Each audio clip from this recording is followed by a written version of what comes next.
I'm ready. Go. Water is hard to come by on the farm. And we had a well at the bottom of the hill that was a spring. And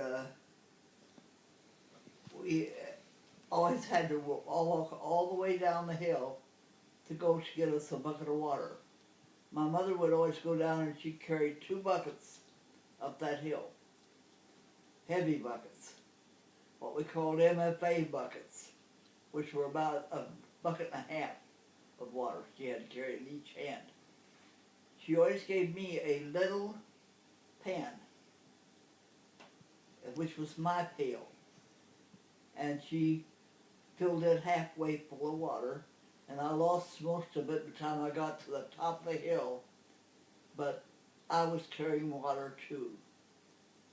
And so finally, when I got old enough, she sent me down to be the one carrying the water.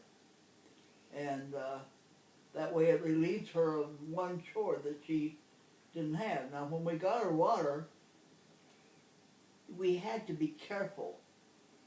We didn't waste any of that water. We had a cistern, and we could waste that water because it was in there. But that water was drinking water. And we all drank out of the same pitcher, of the cup, and you hung it on the side. And then and one time I had a lot of boils on my arm, and the doctor had to lance one of them, and he said to have me eat raisins and drink water.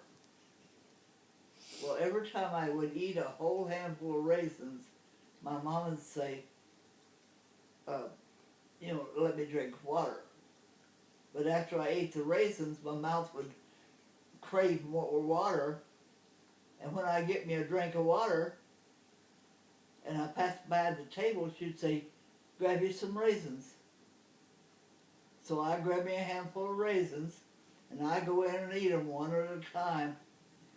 And I got thirsty, and I went back to get me a drink of water, and she'd say, get you some more raisins. So I said, oh boy, I was so full. But all it was raisins and water, and you could almost hear them splash.